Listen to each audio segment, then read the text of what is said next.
Exercise 7.9 അതായത് ഈ എക്സസൈസിൽ നമ്മൾ സബ്സ്റ്റിറ്റ്യൂഷൻ വഴി ഇൻ്റഗ്രേറ്റ് ചെയ്യുന്നത് എങ്ങനെയാണെന്ന് നോക്കാം. Question number 1, integral 0 to 1 x/x² + 1 dx. ഇവിടെ തന്നിരിക്കുന്ന ക്വസ്റ്റ്യന് ഞാൻ ഐ എന്ന് പറഞ്ഞെടുക്കുന്നു. I equal to integral 0 to 1 x/x² + 1 dx. ഇവിടെ x² + 1-ന് ടി എന്ന് സബ്സ്റ്റിറ്റ്യൂട്ട് ചെയ്യുന്നു. അപ്പോൾ 2x dx = dt. നമുക്കിവിടെ ക്വസ്റ്റ്യനിൽ എക്സ് ഡി എക്സ് ആണുള്ളത്. അപ്പോൾ എക്സ് ഡി എക്സ് = dt/2. ഇവിടെ നമ്മൾ ശ്രദ്ധിക്കേണ്ട ഒരു കാര്യം, ഇവിടെ നമ്മൾ എക്സ് എന്നുള്ള വേരിയബിളിനെ ടി എന്ന വേരിയബിളിലോട്ട് കൺവേർട്ട് ചെയ്യുമ്പോൾ നമുക്ക് ഇവിടെ കിടക്കുന്ന ലിമിറ്റ് എന്ന് പറയുന്നത് എക്സിൻ്റെ ലിമിറ്റാണ്. അതിനെ നമ്മൾ ടിയിലോട്ട് കൺവേർട്ട് ചെയ്യണം. അതായത് എക്സിന് 0, എക്സിൻ്റെ ലിമിറ്റ് 0 ആയിരിക്കുമ്പോൾ ടിയുടെ വാല്യൂ എന്താ നമ്മളിവിടെ എടുത്തിരിക്കുന്നത്? x² + 1. അതായത് 0, എക്സിൻ്റെ സ്ഥാനത്ത് 0 കൊടുക്കുക. 0 + 1 1 വരും. ഇനി എക്സിൻ്റെ ലിമിറ്റ് 1 ആകുമ്പോൾ ഇവിടെ x² സ്ഥാനത്ത് 1² അതായത് 1 + 1 2. അപ്പോൾ x² + 1 = t എന്ന് സബ്സ്റ്റിറ്റ്യൂട്ട് ചെയ്യുമ്പോൾ ലിമിറ്റ് എക്സിൻ്റെത് 0 to 1 ആണ്, ടിയുടേത് വരുമ്പോൾ 1 to 2 ആണ്. ഇനി I equal to integral 1 to 2 1/t dt/2. 1/2 constant ആയതുകൊണ്ട് ഇൻ്റഗ്രൽ സൈന് പുറത്ത് വരും. Integral 1 to 2 1/t dt.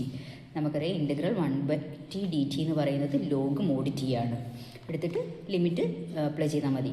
നേരത്തെ എക്സിൽ അപ്ലൈ ചെയ്ത കണക്ക് തന്നെ upper limit minus lower limit, അതായത് 1/2 × log 2 - log 1. log 1-ൻ്റെ വാല്യൂ 0 ആണ്. അപ്പോൾ answer 1/2 log 2.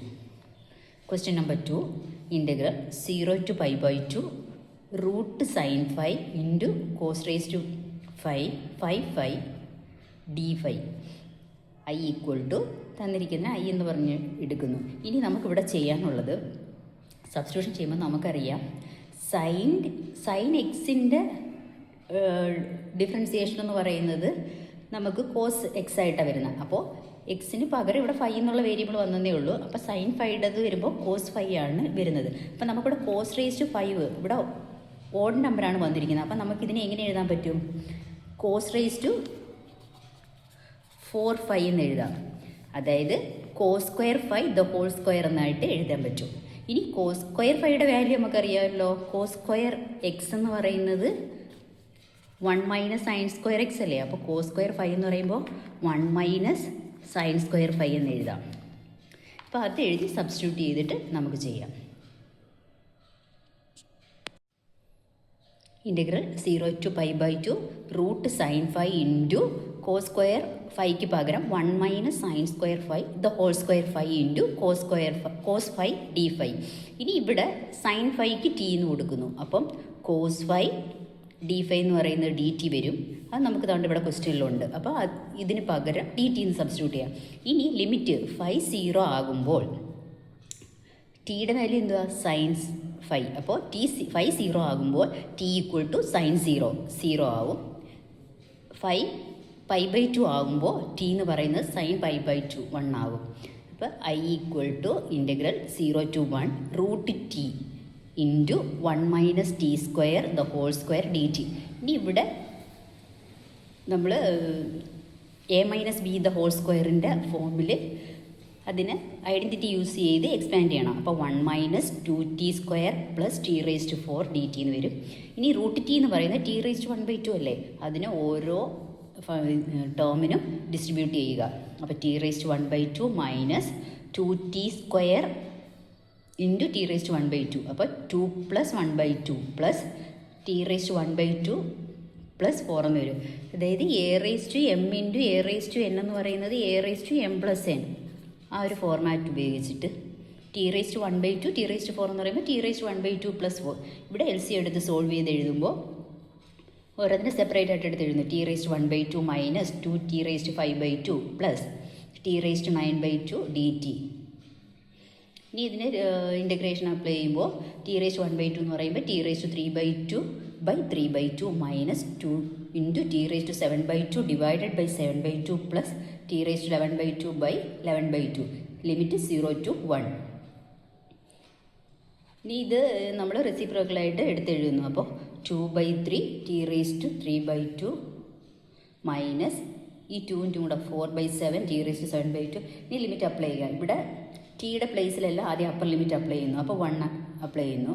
2/3 minus 4/7 plus 2/11 minus ഇത് അപ്പർ ലിമിറ്റാണേ. മൈനസ് ലോവർ ലിമിറ്റ് എന്ന് പറയുമ്പോൾ എല്ലാ ടിയുടെ ഫംഗ്ഷനും 0 ആയി പോകുന്നുണ്ട്. അപ്പോൾ -0 എന്ന് വരും. ഇനി ഇവിടെ LCM എടുത്ത് സോൾവ് ചെയ്യുമ്പോൾ നമുക്ക് 64/231 എന്ന് കിട്ടും. Question number 3, integral 0 to 1 sin inverse 2x/1 plus x square dx. അപ്പോൾ ഒരു ഇൻവേഴ്സ് ഫംഗ്ഷൻ വരുവാണെങ്കിൽ ട്രിഗണോമെട്രിയുടെ ഇൻവേഴ്സ് ഫംഗ്ഷനാണ് ഇവിടെ വരുന്നതെങ്കിൽ ഇതിനകത്തുള്ളതിനെ അതിൻ്റെ തന്നെ, അതായത് സൈൻ ഇൻവേഴ്സ് വന്നാൽ സൈൻ്റെ ഒരു ഫംഗ്ഷനായിട്ട് എഴുതുന്ന രീതിയിൽ വേണം നമ്മൾ സബ്സ്റ്റിറ്റ്യൂഷൻ കൊടുക്കാൻ. അങ്ങനെ കൊടുക്കുകയാണെങ്കിൽ നമുക്കിവിടെ എക്സിന് ടാൻ ടി എന്ന് കൊടുക്കാം. അപ്പോൾ എക്സിന് ടാൻ ടി കൊടുത്തു കഴിയുമ്പോൾ നമുക്കറിയാം സൈൻ 2x എന്ന് പറയുന്നത് എന്താ, 2 tan x/1 plus tan square x അല്ലേ. അപ്പോൾ ഇവിടെ 2 tan t/1 plus tan square t എന്ന് വരും. അപ്പോൾ sin 2t എന്ന് വരും. അപ്പോൾ ഈ ബ്രാക്കറ്റിനകത്തുള്ളതിനെ sin 2t ആക്കാൻ വേണ്ടിയിട്ടാണ് എക്സിന് tan t എന്ന് കൊടുക്കുന്നത്. dx എന്ന് പറയുന്നത് ഡിഫറൻഷ്യേറ്റ് ചെയ്യുമ്പോൾ dx equal to sec square t dt. ഇനി ലിമിറ്റ് എക്സിന് 0 കൊടുക്കുമ്പോൾ, എക്സ് എന്ന് പറയുന്നത് ടാൻ ടി അല്ലേ, അപ്പോൾ എക്സിന് 0 കൊടുക്കുമ്പോൾ ടാൻ ടി 0. ടാൻ ടി 0 വരുന്നത് എപ്പോഴാണ്, ടിയുടെ വാല്യൂ 0 വരുമ്പോൾ, അതായത് ടാൻ ടി 0 വരുന്നത് ടാൻ 0 ആണ്. അപ്പോൾ ടിയുടെ വാല്യൂ 0 ആകുമ്പോഴാണ് ടാൻ ടി 0 ആവുന്നത്. അതുപോലെ എക്സിന് 1 കൊടുക്കുന്നു, tan T equal to 1. Tan π/4ൻ്റെ വാല്യൂ ആണ് 1. അപ്പോൾ ടിയുടെ ലിമിറ്റ് എന്ന് പറയുന്നത് π/4 വരും. ഇനി i equal to integral 0 to π/4 sine inverse 2 tan t/1 plus tan square t into dxന് പകരം sec square t dt എന്നാണ് കൊടുക്കുന്നത്. അപ്പോൾ ഇവിടെ sine inverse into sine 2t എന്ന് വരും. അപ്പോൾ നമുക്ക് എന്ത് വരും, 2t എന്ന് വരും. 2t sec square t dt എന്ന് വരും. 2 കോൺസ്റ്റൻ്റ് ആയതുകൊണ്ട് ഇൻറ്റഗ്രൽ സൈന് പുറത്തെടുക്കുക. അപ്പോൾ integral 0 to π/4 t into sec square t dt, അതായത് integration by parts, product of 2 function.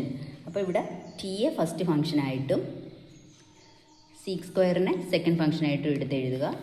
അപ്പോൾ 2 into first function T into integral of second, അതായത് tan T limit 0 to π/4 minus integral derivative of first function, അത് T എന്ന് പറയുന്ന 1 വരും. sec square ടിയുടേത് tan T D T എന്ന് വരും. ഇനി T tan T minus tan ടിയുടെ ഇതെന്ന് പറയുന്നത് log T, log seek T വരും. 0 to π/4. ഇനി അപ്പർ ലിമിറ്റ് അപ്ലൈ ചെയ്യുന്നു, അതേ π/4 ഇട്ട് കൊടുക്കുന്നു. π/4 ടാൻ π/4 എന്ന് പറയുമ്പോൾ 1 വരും. അപ്പോൾ π/4 minus log sec π/4 minus lower limit T into tan 0 എന്നാണ് വരുന്നത്. അപ്പോൾ ടിയുടേത് 0 ആയതുകൊണ്ട് 0 ഇൻറ്റു ഫംഗ്ഷൻ 0 എന്ന് വരും. 0 മൈനസ് ലോഗ് സീക്ക് 0 എന്ന് വരും. സീക്ക് π/4 എന്ന് പറയുമ്പോൾ √2 ആണ്. അപ്പോൾ 2 ഇൻറ്റു π/4 മൈനസ് ലോഗ് √2 പ്ലസ് ഈ മൈനസും കൂടെ ചേർന്ന് പ്ലസ് ആവും, ലോഗ് 1 എന്ന് വരും. നമുക്കറിയാം ലോഗ് 1ൻ്റെ വാല്യൂ 0 ആണ്. പിന്നെ ബ്രാക്കറ്റ് ഓപ്പൺ ചെയ്യുമ്പോൾ π/2 മൈനസ് 2 ലോഗ് √2 എന്ന് പറയുന്നത് 2⁻1/2. ഈ 1/2 അതായത് ലോഗ് a⁻b എന്ന് പറയുന്നത് b ലോഗ് a എന്ന് വരും. അപ്പോൾ 2 ഇൻറ്റു 1/2, 2 2 ക്യാൻസലായിട്ട് ലോഗ് 2 എന്ന് വരും answer. π/2 minus log 2. Question number 4, ഇൻ്റഗ്രൽ 0 to 2 x into √x+2 dx. ഇവിടെ റൂട്ടിനകത്തുള്ള x+2ന് t² എന്ന് കൊടുക്കുന്നു. അപ്പോൾ dx equal to 2t dt എന്ന് വരും. നമുക്ക് ക്വസ്റ്റ്യനിൽ dxന് പകരം 2t dt കൊടുക്കുക. ഇനി എക്സിൻ്റെ ലിമിറ്റ് 0 ആകുമ്പോൾ, എക്സ് 0 ആകുമ്പോൾ t² എന്ന് പറയുന്നത് 2 ആയിട്ട് വരും. അപ്പോൾ t എന്ന് പറയുന്നത് √2. എക്സിന് 2 വരുമ്പോൾ t²ൻ്റെ വാല്യൂ 4 എന്ന് വരും, ടിയുടെ വാല്യൂ 2 എന്ന് വരും.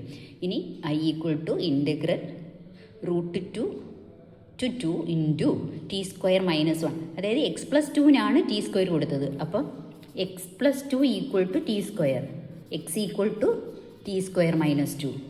ഈ എക്സിൻ്റെ പ്ലേസിൽ t² മൈനസ് 2 ഇൻറ്റു √t², അപ്പോൾ t എന്ന് വരും, ഇൻറ്റു dxന് പകരം 2t dt. 2 കോൺസ്റ്റൻ്റ് ആയതുകൊണ്ട് ഇൻ്റഗ്രൽ സൈന് പുറത്തെടുക്കാം.